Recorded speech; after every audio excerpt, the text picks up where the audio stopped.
Welcome to the Realmcast, Earthrealm's ultimate Mortal Kombat podcast. Phantom, we're going to have to get you to re-record that intro and actually beef it up, right? Welcome to Realmcast. I mean, really put some power into that, you know? I agree with this. 100%. You know, I'm- Shao Kahn has ordered you. Yeah, that's an order. You need to. This is a great show. Welcome to the Realmcast, Earthrealm's ultimate Mortal Kombat podcast and the official podcast of Mortal Kombat Online. Oh, Much yeah. better. Much, much better. I am Shao Kahn, the true Shao Kahn, and I welcome you, pathetic worms, to the Realmcast podcast. Now, join my armies and together we shall conquer Earthrealm.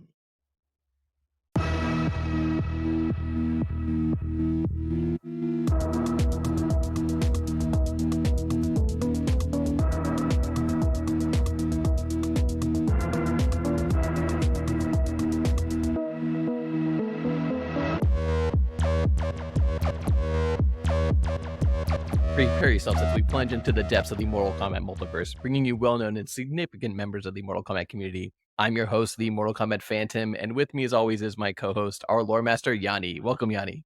Thank you, Phantom. This is the Realmcast where every warrior has a story to tell, and today's combatant is Bob Carter. Welcome, Bob.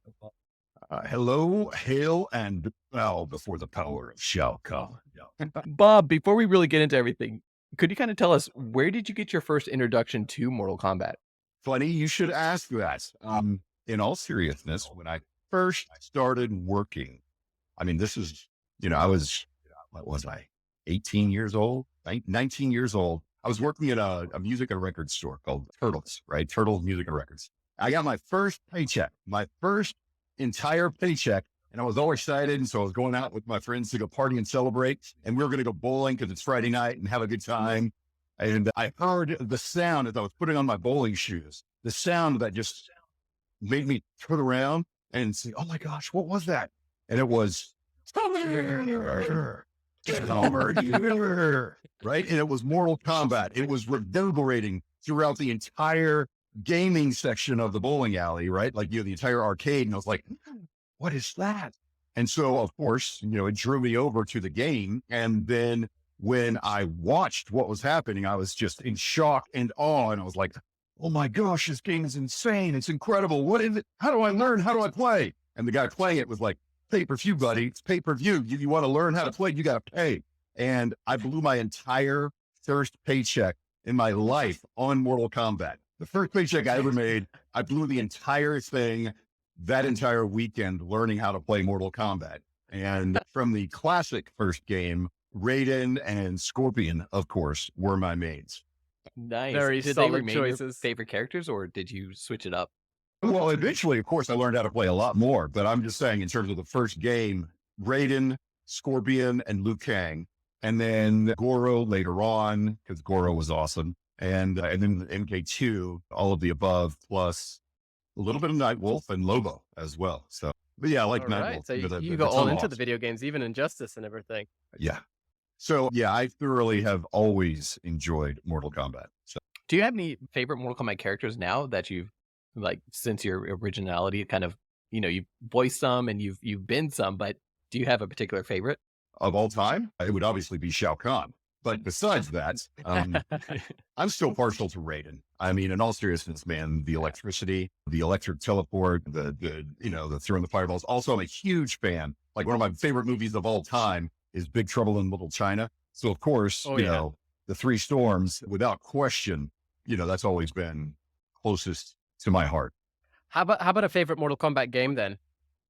Through all the different iterations. Ooh, MK9. In all seriousness, because of the way that they brought it back, the way that they brought the story back, and then the fact that, I mean, as a fan, the fact that they really brought it back, you know what I mean? And really reincarnated the entire franchise. But then obviously I benefited because it was a life achievement to be not just one, but two of the characters, right? I mean, Shao Kahn, final ultimate boss, and then Baraka. You overreach your station, right? That's an honor. But then also uncredited as a few other characters as well because of some of the voices and things like that I did. But yeah, it's all good. But MK9 was amazing. And then I gotta say, I liked Kotal Khan, but he was too weak.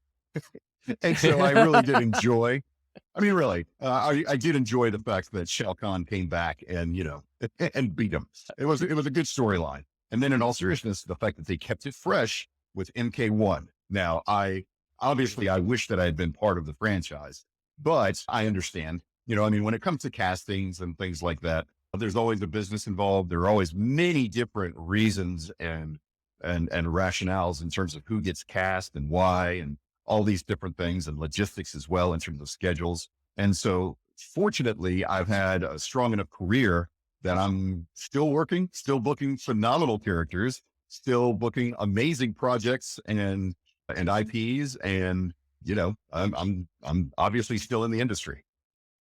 That you are. And I mean, as you just mentioned, it's you haven't actually returned to the game since, I think, Mortal Kombat 9, but you did just say you have some uncredited voices. Firstly, I'm curious to hear who those potentially are. I don't think I can say, because of the fact that I'm uncredited and they use some of my stuff to like polish up some of the other characters' voices. But I can say that even when I wasn't able to get on, I think it's just, sorry about that, my dog is just locking up. I wasn't able to get on Injustice, for instance, because of the birth of my son, but priorities. Okay. And then for AK1, even though I wasn't able to make this one work out, I'm still a part of a huge project that just finished. Like, I just wrapped recording yesterday, and they said that I could finally announce it. So I'm excited to make that first public announcement later on in this interview. So that's exciting as well. Oh, awesome. Yes. Big teaser, really big cool. teaser. Yes. Very. As far as Mortal Kombat X and Mortal Kombat 11, is there any reason you didn't return to the franchise for those two? Timing. Honestly, it's timing and scheduling. And like I said, anytime it comes to casting, there are any number of different moving parts, So what I can say is that I am proud of the fact that my voice has stood the test of time, where even when other people have compared all the different voices of Shao Kahn, the fact that mine still ranks in the top 3, top 2, honestly. That's what I was about to say. Like, of all the Shao Kahns, you are up there. And Yes. I mean, obviously, it's a different take on Shao Kahn as things go. The story evolves, the character develops, etc. But for me, your MK9 Shao Kahn voice was just... Yes. I will say this. I am planning a parody series about how Shao Kahn has become Dad Kahn. And, I've got 3 kids now. So I've got 2 daughters and a son, right? So in terms of, this is what happens when you have a big balladie, right? Katana, Mylena, and Liu Kang, right? What do you think happens to the babies? Now I'm stuck with them. And the fact that my wife has pink hair. So, Sindel got a mom cut. And then, matter of fact, I said that I was also partial to Nightwolf. And so, of course, going to have to feature him as a dog in terms of the bestiality, Oh my gosh. I'm going to have to correct this one as animality. Animality. Definitely. Yeah, actually, as soon as I said that, I was like, that's wrong. Animality. But, the whole thing of like, Shao Kahn living in a small town, living in the suburbs. And, I've been thinking about it, but I've got to do it just right. So there's going to be just a whole series of montages of like, wearing the helmet, mowing the lawn, wearing the helmet at work, wearing the helmet, getting, like cooking and doing the whole family thing, movie night, all of the above. So it'll be a lot of fun. Justice, will you please stop walking around? Come here. Sorry about that. My dog's excited. So lay down. So yeah, my dog's name is Justice. So it should be Nightwolf. Right. I thought about it, but I couldn't get away with it with the wife and that kind of stuff. But my next one. Although we do have a murder cat as well. So kind of turning back the clock a little bit, was there a specific moment or experience that kind of pushed you into the world of voice acting? That pushed me into the world of voice acting. I've always loved voiceover. I've always loved animation and cartoons and video games. Yeah, there are a couple of moments. I will say this. Dragon Con, my first major convention, and it's amazing. It's absolutely one of the best cons out there. I was in college. Again, just a couple of years after, I discovered Mortal Kombat. One night I'm walking around in the bowels of the hotel and I find the movie room, right? The anime movie room where they're showing all this stuff. And I walk in and I see ninjas leaping through the trees. And then I see a massive double-bladed sword go cutting through the trees. And then of course, like the blood falling on the leaves like rain. I'm like, oh my gosh, what is this? Ninja Scroll. Right. So it was absolutely amazing. Right. I mean, just a classic movie. So between that And then I was also in radio as well. I kind of ended up getting into radio, and a couple of the guys that I worked with were extremely successful in terms of, well, voiceover. One was Space Ghost, Coast to Coast, George Lowe, and the other was Keith Eubanks, who was the voice of alternative radio all over the world, that kind of thing. And I learned about voiceover from them. So then I said, I want to be a voice talent. So I drove over to Cartoon Network's front gate, because it's here in Atlanta. And I said, I want to be voice talent. How do I do that? And they said, you can't do that here. You got to go to LA to do that. And I said, I'm still going to learn. I'm going to be voice talent. So I learned from one of the instructors here in Atlanta. There was a lot of commercial and corporate voiceover back in the day, but not a lot of animation or video games. And so I learned commercials and corporate narration. And then I ended up moving out to Dallas, Texas for radio, where I ended up being on the air in the afternoons and then doing creative imaging as well for the radio station. But I was always also into improv comedy. And so when I moved out to Dallas and did a lot of improv comedy, now here in Atlanta, we've got Dad's Garage Comedy Theater. It's absolutely brilliant. I recommend it for everybody, even if you're just visiting the city. And then in Dallas, there were some fantastic improv comedy groups. There's Ad Libs, which was where I worked. There was Section 8, which is where a few amazing anime actors have worked. Chris Rager, Josh Martin, Mike McFarlane. So Mike and I became friends. He invited me to do some wallet sessions. I ended up getting into anime, and then have to acknowledge 4-Day Weekend. There are some pretty good guys there too. But then when some of those amazing actors that were in the different anime circles wanted to get into more film and TV, they ended up going out to LA. Well, some of those LA actors that wanted to get into anime came back to Dallas. Taliesin Jaffe was one of them. He directed me in a series. And then when he was in LA, the opportunity came to audition and work. And so that's when I ended up booking Mortal Kombat and Street Fighter. And so to be in two of the most iconic fighting games of all time was just absolutely amazing, right? So to be Balrog in Street Fighter, and then of course, Shao Kahn and Baraka. Those are iconic characters, right? Absolutely iconic. I mean, it's just the fact that you're in both Mortal Kombat and Street Fighter that really stands out to me. Like literally, like two of the top fighters possible, and Yes. you've made certain characters your own pretty much with your absolutely. Thank you. And they're extremely popular and powerful. And if we're talking about those kind of characters, again, I'm proud to say that many of the characters that I've done are some of the best fighting video game characters. I mean, I'm also Bojack and Sin Shinron in the Dragon Ball franchises, right? Tenkaichi and Fighters and Z and GT. I'm also Chuck, one of the trainers in Pokemon Masters. So even the Pokemon franchise. Missed out on Beyblades, but that's okay. I'm going to keep auditioning for those. And then I can show some now love quickly here. There you go. Got to catch them all. And then for PC gamers, I'm again another 3 iconic characters in Smite. So for those who are in esports, I'm Odin, Olorun, and Atlas, 3 of the most powerful characters from separate pantheons, and all of them were cast nationally, internationally. So to actually have, booked them against all the other wide open talent was honestly, it's a privilege and an honor. And I genuinely appreciate the characters that I've been cast in terms of my career. And now I can even start talking about this new game that is going to come out December 15th. And it's the reason to buy the MetaQuest 3. I'll tell you guys in a little bit, but I've been working on this for about a year and a half. And so to be directed by Keith Farley, just amazing. And to be a part of this franchise is just unbelievable. So it's on VR. Yes. Yeah, it's going to be the reason to buy the MetaQuest 3. As a matter of fact, if you Google it right now, or if you search, you'll be able to see what the game is. So it's going to come bundled with the MetaQuest 3. And let me say, this is like, you remember when Halo came out, it was the reason to buy the Xbox?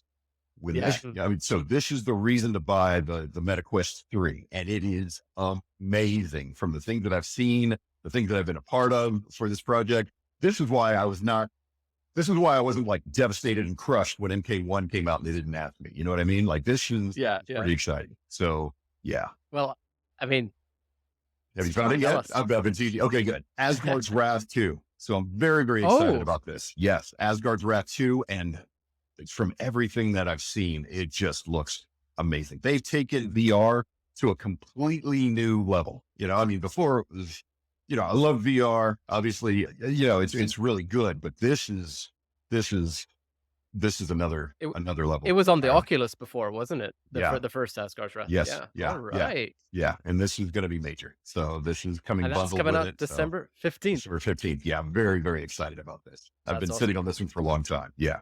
Yeah.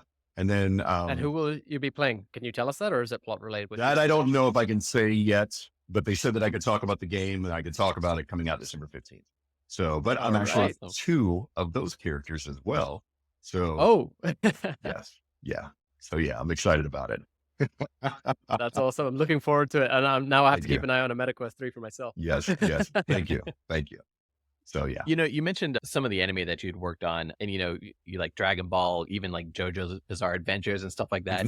Is there much of a difference on how you basically portray yourself, like the process for working on anime versus working on video games? Sure. In all seriousness, anime is much more difficult than video games. So, for instance, with video games, even though there might be timing, right? You got to match timing with regards to, if it's a fighting game and it's already been recorded in Japanese, and then here it's going to be, you've got to match it down to like a 1/10 of a second.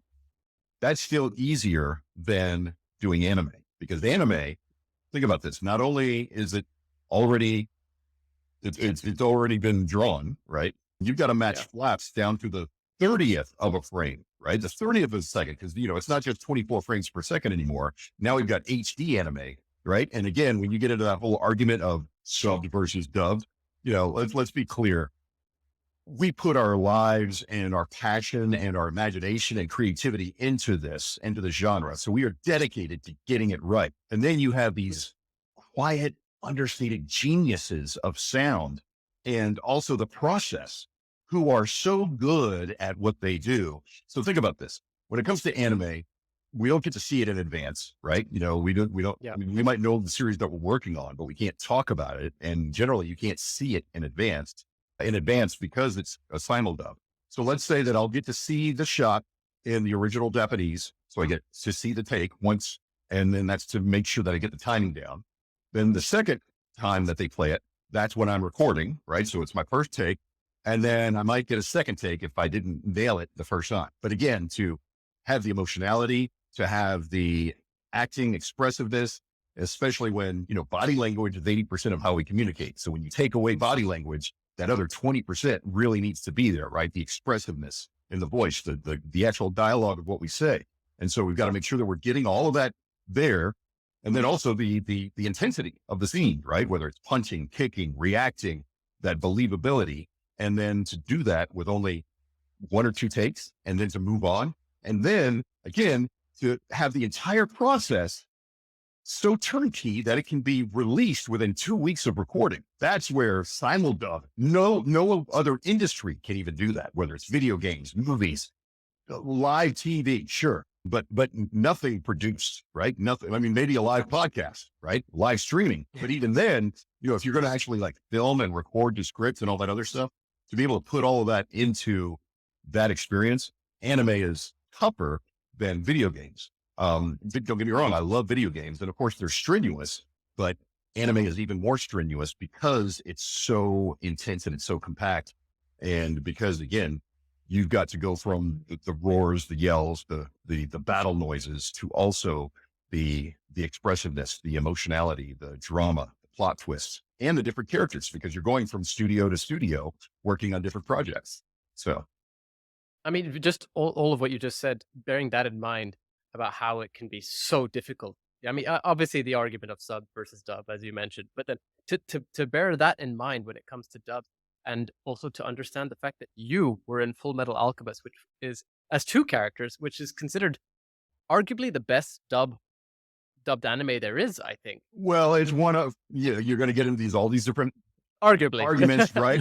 Yeah, it's up there. Obviously, I'll think it's in the top 5, definitely. And then, so again, you have some of the best anime of each generation, right? Because there are different generations. So to say that I'm in some of the best anime in multiple generations, that is amazing. It absolutely is amazing. And then not just that, but when you start looking at my anime series that I've been fortunate enough to be a part of, a lot of the things that I do tend to be more adult or more mature. And so then you start getting into some of those shorter seasons and series, right? Where it's 1 season or 2 seasons, but the content is deeper and it's much more impactful and intense. And so for instance, everything from like Licorice Recoil, which is amazing. I was just going to mention exactly that one. Thank you. Without question, that is one of my favorite series that I've done recently. It blew me away because not only was I one of the main characters, right, Vika, but I'm also and again, he's compassionate. He's, it's like that fatherly figure who looks after his team of teenage girl assassins. Right. Which again, it sounds so weird when you say it like that, but yeah. I know. But again, it is. But he looks after his girls, but it's filmed in HD anime. So again, the action is amazing and vivid and incredible and intense. And then the plot twist as well. I mean, it's very well written. And then what people don't realize is that not only was I, one of the main characters, but then because of my voice, I'm also a lot of the guys that get shot and thrown off the catwalk and beaten by all these girls. So again, it's like, you get the furious acting, but then you also get the, I'm going to crush you. And then and all that crazy stuff. So yeah, it's a fantastic series. I absolutely am very, very proud of that one. And then also things like Odd Taxi, which was critically acclaimed. Obviously, I get to do the fun stuff as well. Like I'm in Mashal. I can talk about that. I can talk about Mashal's great. Demon King Academy. Yep. Thank you very much. Also Demon King Academy. I love that one. And 84 is really good. And I'm forgetting some, but they've been really, really fun to record. Right. And again, working with the team out of Bang Zoom Studios has been incredible. And my directors and editors have all been amazing. And so, like I said, being able to do anime and to be a part of so many different series is a blessing. And so that's where it's important to be expressive, right? And to not just sound like this all the time, but also to have range where you can sound high and happy or even whatever it is, so to have like crazy range is a blessing, and to be able to work like that is really good. So now I will tell you guys this, when it comes to Mortal Kombat specifically and doing the voice of Shao Kahn specifically, this is one of my favorite stories I love to tell at conventions, by the way, in terms of where I came up with the voice. Who are your best friends? Like, who are your best friends that you talk trash when you're playing video games? And I mean, it's like the things you can't say publicly, right? To your brother, your cousin, your best friend. Imagine I had gone on a 12-match run against my best friend, Bill. All right. Back in the day, we were playing Soul Calibur. And I mean, I was just absolutely destroying him, right? And again, you guys are generally, like when you're growing up playing video games, you're usually evenly matched, right? So the fact that I went on this 12-0 match run was amazing. And so that's where it's official, you suck, came from. Because when I said that to him, he got so angry, he took my PlayStation controller and he smashed it into the floor, shattering my joystick, right? Shattering the controller. Now, again, there's the shock of, oh my God, you jerk, you shattered my controller. But at the same time, that level of antagonism, I knew there was something special about that, right? Yeah. So I made sure that I put that voice in Shao Kahn because of the level of antagonism that he needed, right? And you guys know, MK9 is another level of overpowered boss. Yeah. So again, you can't just button mash and try to beat that. You have to become a better player, right? You have to learn every move in whatever character you're mastering's arsenal. And then you still have to master timing. You literally become a better player because of that. Now, I have a theory of the greater the villain, the greater the good must rise to overcome that villain, right? So if I can be the best villain I can be, then I can make the world a better place because I'm creating heroes. So by the time these people finally beat Shao Kahn, I mean, I love going on YouTube and to this day, still watching some of those rage quit videos and the tears and all that other stuff, right? All that frustration. I can still hear Shao Kahn shoulder charging and throwing spears at me. And yes, exactly. I can still hear it. Exactly. Also, Tunda. That was a word that was in my best friends in our game. We were gamers. And so we had our own world and our own role-playing games. And so Honda, that actually came from our continent in the game that we had made. But again, all those little things. So now imagine hearing my voice, it's official, you suck. And knowing where that came from originally, and then having to hear it while you're playing Mortal Kombat. Oh, it drove Bill crazy. It drove him crazy. And to this day, it's hilarious. And it's just, it makes me happy. It really makes me happy. He probably broke so many more controllers after that. Yes. You know, you mentioned how you kind of came into voice acting from, showing up at the studios for Adult Swim in Atlanta. How did you go from there to getting involved with Warner Brothers with their recreation of Mortal Kombat? So again, auditions go out, and as I had been, it's all about circles, right? Life and success are all about getting into different circles in terms of getting access to different auditions, getting access to meet different directors or different studios or different production projects, being exposed to those people who can hire you. And so I was very fortunate, like I said, because of the people that I worked with at Funimation, because they were also in LA.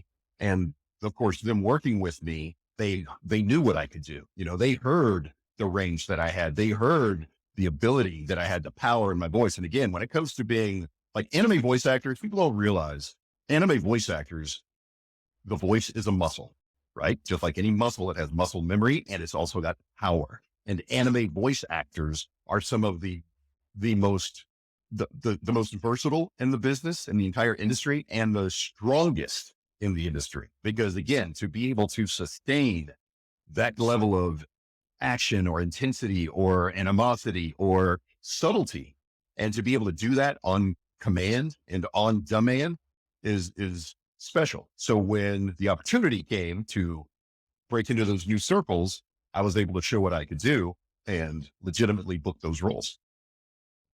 So you were mentioning earlier how, portraying Shao Kahn, in my opinion, you really captured that same essence that Mortal Kombat 2 had with that Shao Kahn portrayal, that, Yes. That I want to rage quit, but I can't because I've gotten this far type of thing. And I've got to beat this guy. Oh, I want to beat this guy. Exactly. Right. So I'm very proud of that. Very proud. So for those of our fans who, aren't familiar, just to recap, you played both Baraka and Shao Kahn in Mortal Kombat 9. How differently did you approach the characters between these two different character types? I mean, they're very different. Yeah, they are. Well, again, Baraka was much more of that kind of, much more of that savage type of voice, right? So immediately it's all about the non-boogles, right? It's all about the snarls and the snorts and the, right? The more monstrous type of voice. Yeah. But that's also, honestly, it's more I don't want to call it simplified, but it's just more direct, right? It's much more of the monstrous voice. Shao Kahn being the final boss, and then also being a little more human, but at the same time, having inflection and authority and all the emotionality and the intensity, the arrogance, and then the power, right? Again, all those things, I had to be much more subtle and much more direct and much more focused with Shao Kahn. And so that one was the voice that honestly, I felt it was much more challenging to do because it's more nuanced. And again, to this day, it still holds up. So I'm very, very proud of that. I mean, just the way that you just described Shao Kahn is exactly how your performance comes across. That's one of the things I always say about your performance as Shao Kahn in MK9. Yes, he's big and brutish, sure, right? Ryan, and powerful. He's actually very intelligent, powerful, confident in that power. Yes, and that's something that really does shine through. Thank you. And I feel this is not down to the voice actor for Shao Kahn now in the later games. Right. I don't think it's on him. It's more as a direction as writing. That's something that I feel is missing now from the character of Shao Kahn, which you captured perfect. Thank you. Well, again, remember, story is the most important thing when it comes to any project, right? No matter what it is, you got to have that story. And so MK9 had it had a powerful story. Don't get me wrong, I love 10 and 11, and then MK1, I like all the stories of all the Mortal Kombat games, right? I mean, they've all got excellent stories. But in terms of Shao Kahn, that character and that development, that's the way that I brought to it. The one thing I wish MK1 did was not use the processed voice. They could have gone with a different voice. You know what I mean? Obviously you can always add to it, but it doesn't resonate with the same kind of intensity and the genuine authenticity that I think that Shao Kahn needs to have, even like General Shao, I mean, they could have gone with any number of different people and just like taken off, like the digital processing. So that's one thing. But other than that, again, I love MK1. It's an awesome game, totally immersive and just great story. So fun to watch. Speaking of the story, I mean, before we do we definitely want to ask you about Mortal Kombat 1, but just before we get into that, you're obviously saying that you're into the story and everything. How invested were you with the character stories and their backgrounds of their lords at the time? Well, again, I've always loved Mortal Kombat, always. So again, I was full all into their stories. You knew everything. Yes. That's amazing. Again, Mortal Kombat, I'm the demo. So, I mean, I've built entire campaigns off of Mortal Kombat, and, that's one of those fun exercises for me, to whether it's Dungeons and Dragons, whether it's Pathfinder, whether it's honestly even Star Wars, right? Coming up with different aspects of all the different characters of Mortal Kombat and their abilities, using those for inspiration. I got to give a shout out to Tulok the Barbarian, because again, he's done a phenomenal job on YouTube of recreating all these different iconic pop culture, heroes and villains, and doing it in the 5e style and the format. But in terms of being invested in those stories, yeah, absolutely. I love the Mortal Kombat world. I love everything about MK, all of it, even when it got a little silly and got kind of goofy, I even loved it then. So, you can't recommend it for everybody else, but again, it's still for you. Remember, Big Trouble in Little China is one of my favorite movies of all time, right? It's not like you can recommend that to everybody, but for those who know it and love it, those are my people. Well, I mean, we say this to when it comes up really on the show, and we love the passion. The passion is one of the most important parts for us, for the people involved in the franchise. So it's amazing to see. But with that passion, with that knowledge of the characters and the story itself, were you given much direction to work with when you were recording, or did you have something in your mind that you just said, no, I'm doing it? Oh, no. I mean, obviously, Ed Boon was there, and, they're directing and they're describing the story. But at the same time, I've grown up with the characters from Mortal Kombat. So I already have an understanding of what he wants, but then it's a matter of taking what he wants and then bringing that to life. And so that's where I was uniquely positioned, in all seriousness. I mean, again, I'm fully invested in Mortal Kombat, know the story, grew up as a video gamer on Mortal Kombat, right? I've always enjoyed the franchise, loved the Mortal Kombat movies, right? Well, the first one, the original, still amazing to this day, right? Notice how the fight scenes still hold up. That's because of Robin Shao, right? As Liu Kang, I'm sure you guys know the story about how he came from Hong Kong, fight choreography. And so he gave that level of authenticity that it needed. I still have a problem with Sonya Blade being cast as her, but anyway, we're not even talking about that. But then, that was missing from the second movie. And then, by the way, I have a theory about the new remake of Mortal Kombat, and that's because there's a mole in Warner Brothers who is there to intentionally spike their movies. That's the only way it makes sense for why they would completely have this happen with the new Mortal Kombat movie, right? I'm so mad about it. You know what? We're not going to talk about that, but we will say that the original movie is still good to this day. It really does hold up well. Yeah. Well, you've obviously, I mean, I love the fact that you're such a fan that you came into with so much experience, and then you've obviously kept up to date with it. What are your thoughts of what they've done with your characters? I call them your characters because you made them so iconic, but, making Shao, what they did with him 11, and then, even in Mortal Kombat 1, going through and turning him into a general now. What are your thoughts about all that? Honestly, I like it. I mean, they had to reinvent the game, right? I mean, again, this is one of the most successful properties of all time. You're not just going to let that go to waste, right? You're going to, again, it's also a business, so they've got to make money. But they've done a masterful job of keeping it fresh, right? Again, when you introduce Kotal Kahn, really cool concept. It's a very, very cool concept. But then when you have Shao Kahn come and take it back, even better. And then when Liu Kang wins the Mortal Kombat, the entire tournament, and becomes a god, and this is his new universe, now we're also getting through the whole multiverse thing and the similarities and, it's meta, right? It's totally meta and it's cool. Yeah. I love how they kept it fresh. And that's where I say General Shao brilliant concept, really cool story. I wish it hadn't been a digital voice, but that's okay. Besides that, I love what they're doing with it. You know, I absolutely love the storyline of MK1. So How about Baraka? I mean, obviously he's taken quite the shift. yes, again, I'm very happy about that too, right? Because again, for so long it was just, you know, Baraka the monster. And now you've given them like a backstory. You've given them a whole a tragic backstory, a tragic reason, right? The disease and everything, and just made it look so much. It's so much. They took it from already a strong character to this, and now like it's a reason to play and root for Baraka. You know, not just as a villain, but as a hero. So I love that. Totally love that. That's where I say like story is the most important thing of anything, right? And it's masterful what they have done. So again, as a fan, I love MK1. I absolutely recommend that everybody play it. But even if you don't play it, just watch it. It's amazing, right? I mean, it's an amazing movie to watch on YouTube. Just enjoy the whole thing. All the storylines. Let me go ahead and say, watch all of the storylines, because depending on who you're following, it changes. With this passion in mind, I think I know the answer to my question. But could you see yourself returning to the franchise at some point? Of course. I don't even need a half a second to say that. Of course.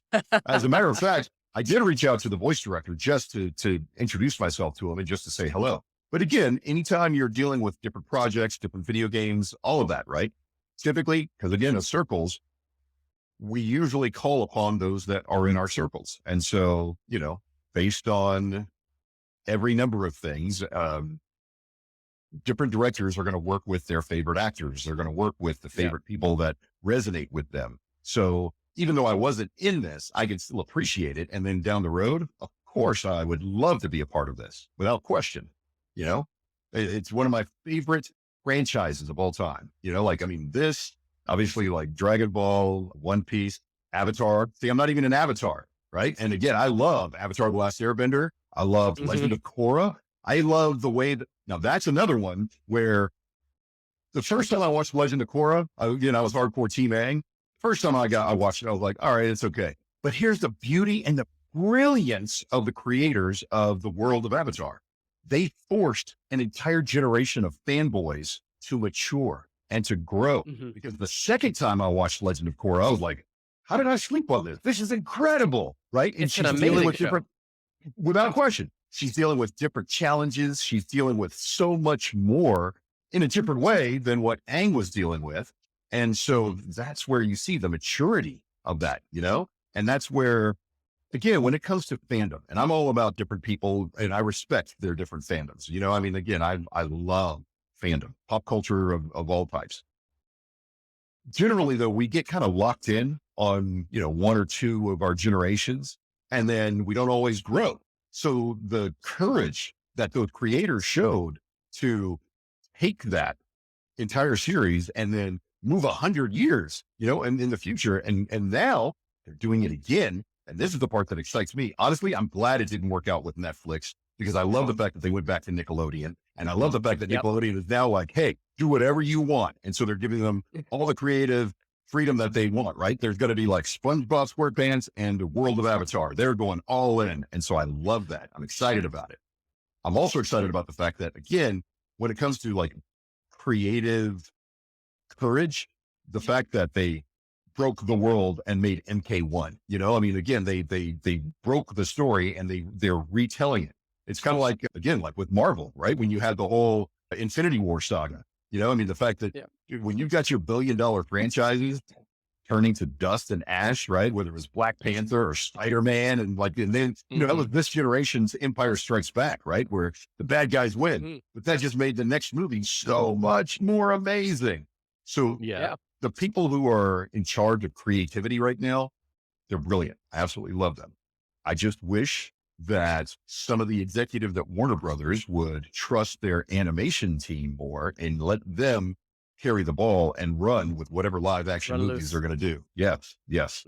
Well, with Mortal Kombat 1 and, I mean, potential future content as well as future games, obviously you said you'd return. Are there any specific characters you would love to voice, like that you feel you could make your own, really? Scorpion. If we're not going to do Shao Kahn, then absolutely Scorpion. As much as I love Raiden, Richard Epcar for me is always, he is great. And I love Richard. He's amazing. Yeah, Scorpion. And then also, again, Warner Brothers Animation. Was it Scorpion's Revenge? It was brilliant, right? Again, Oh yeah. Oh yeah. let them direct the entire live action franchise. Just give them all the money they want and let them run with it. Now, having said that, going back to Mortal Kombat, the video game, yeah, absolutely. Shao Kahn, Scorpion. Oh, why am I going blank on his name? Garrus. Totally. Garrus. Oh yeah. I Yes. could hear that. Yeah, definitely. Yeah, I've thought about cosplaying. I mean, you- it. Oh, totally should. But I'm a better Shao you've already Kahn. In all seriousness, I'm a much better Shao Kahn. But you've already shown us that you can. I mean, you did the come here, and I thought it was Ed Boon. Right. Like, you've got the voice ready Yeah. for Scorpion too. Again, from the time I was, 17, that was like the most iconic resonating voice for me. And yeah, I absolutely could. I can and have done Scorpion. Again, I love Patrick Seitz, so I didn't mind when he was doing it. And what was it? It was MK versus, what was it? MK DC. versus, yeah, thank you. Yeah, so Patrick Seitz did that one. And I was okay with it. But yeah, again, I love Patrick, so I get it. But yeah, I would always love to do Scorpion. Without question, that would be great. So for those of our listeners that, for those of our viewers that are listening in right now, do you have any advice for those who want to become voice actors themselves? Anything that might have been shared with you in the past? Absolutely. As a matter of fact, I've got a teaching and production studio where I teach aspiring creatives to become working creatives. And I am very proud of the fact that my students are now my neighbors and they are booking because my studio also casts. That's So great. like we send out for video games and animation, everything from Nickelodeon projects to Smite projects. So some of my students are now my competition and I'm even losing out to them in certain video games. So I'm very proud of that fact. But yes, I teach aspiring creatives. So check out neighborhoodstudioatlanta.com, neighborhoodstudioatlanta.com. But in terms of wanting to be a voice actor, now, first of all, there's a difference between being a voice talent and a voice actor. Voice talents are very good at being different facets of themselves, whether it's being cool or being compassionate or being authoritative or being sincere or being whatever it is in terms of promotional and corporate narration and that sort of thing, right? And when it comes to being an actor, you got to be able to act. And especially when it comes to video games and anime, you've got to be able to express those non-verbals as a different character. You are completely not yourself. So you want to make sure that you take some acting lessons. You also want to take some improv comedy lessons because it's fun, but you need to be able to act and express yourself. And most importantly, the most important trait that you need when it comes to any kind of voiceover, more than having any kind of a good voice. It's not about having a good voice. If Gilbert Gottfried can be a successful voice talent, then anybody can be a successful voice talent. But it's about giving the director what he or she wants when he or she wants it. So first of all, you have to make sure that you're listening, give the director what they want when they want it. And then when it comes to acting, you got to be able to act. So you've got to be expressive. You got to feel comfortable in terms of being expressive. And that's where a lot of times people are uncomfortable when it comes to being expressive and they're too confined and restrained, right? Because we're afraid of being judged all the time. So it's about expanding your comfort zone. And that's where improv comedy can help. And then also understanding that you're a small business owner. And so I have to help people understand this is a business as well. Now again, true mastery makes it look easy. But like I just described, when it comes to animation and specifically with anime and live announcing are the two most difficult aspects of voiceover, of all voiceover. And so there are many different ways to be a successful voice talent. If you find the one that works for you, great. As long as you're not hurting anybody else, you do you. Right. But I help people actually do what they need to do in order to become successful working voice talents and voice actors, because everybody comes into the business from different life experiences and they have different goals within the business as well. Also, when it comes to anime, well, for video games, you can work from all over the world because as long as you've got a good internet connection and a good quality space to record at home and good soundproofing. Yeah, COVID changed a lot of things for a lot of people. So as long as you have the ability to act and you can take direction on command and you do have that expressiveness and you do have an understanding of what's needed, you can do video games from all over the world. I've done a video game where the sound designer was in Australia and the production crew was in Europe. And then at other times I've recorded where a video game, the director was in LA and then the producers were in Japan. So, working 12 hours apart, 12 and 13 hours apart. So video games, you can do those all over the world. With anime, much more specific. And typically because of that fast turnaround time, they're much more geocentric. So that's where you usually want to be either in New York or Dallas or LA. And I'm still trying to do my part here in Atlanta to build up an anime production studio. So I've produced a couple of series. I'm in negotiations right now and trying to make Katakawa come back to the negotiating table because I've got this amazing project that if I could just get them to just sign off on, I can get this thing sold and it's going to be huge, huge. So we'll see. That's exciting. And I'm really hoping for the best for all of this because Yeah. everything you Thank just said to me is it comes back to what we said about passion. You have that passion, you have that drive, and you really want to make these things happen. So it's really cool to see. And Thank you. got fingers crossed for you. Thank you very much. So, Bob, before we let you go, I have to ask, what is your favorite Mortal Kombat finish? Of all time? That's tough. I mean, obviously you got the Raiden electrification, the exploding head. Oh man, Sub-Zero ripping the head and spine off, ripping the heart out. Shao Kahn smashing people in with the hammer. You know what? MK1, I got to give it up to Jean-Claude Van Damme, Johnny Cage. The Lambo is hilarious, man. It's crazy.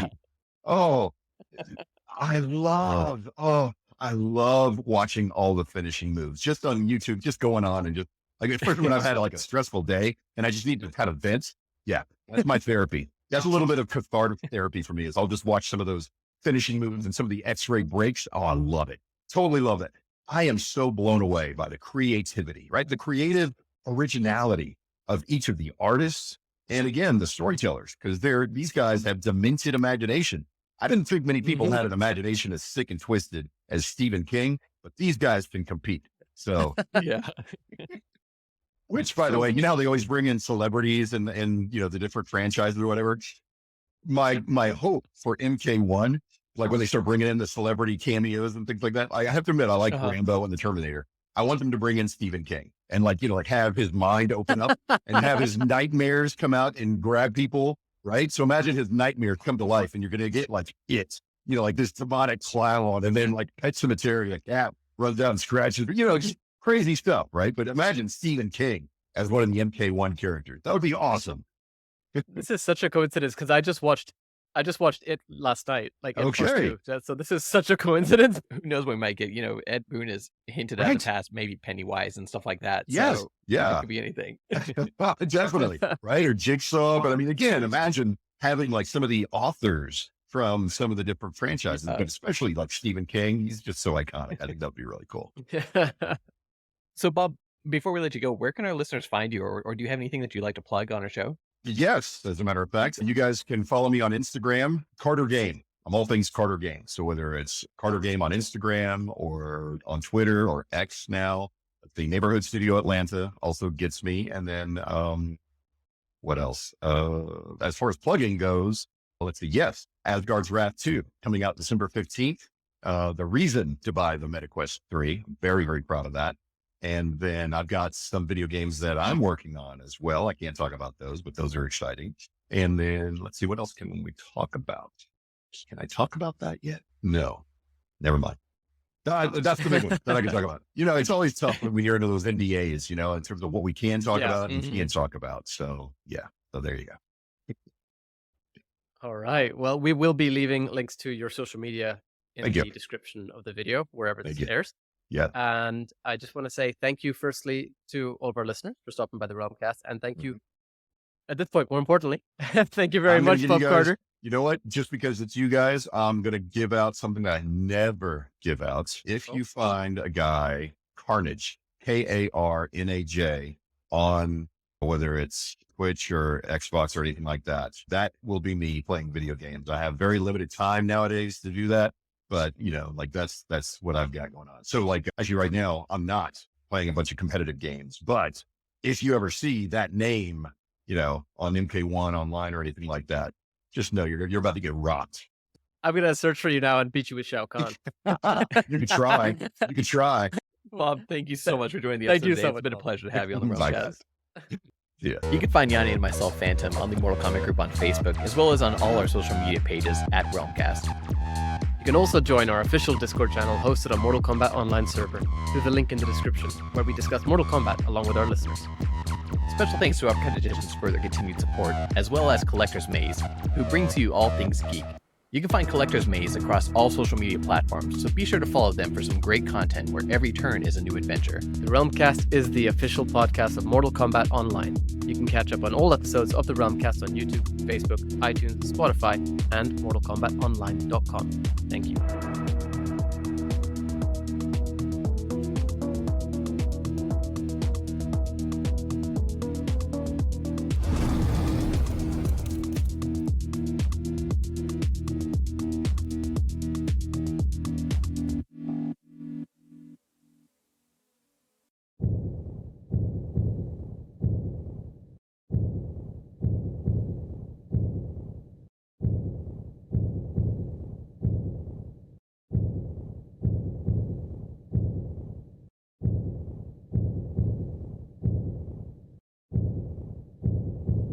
Pathetic word.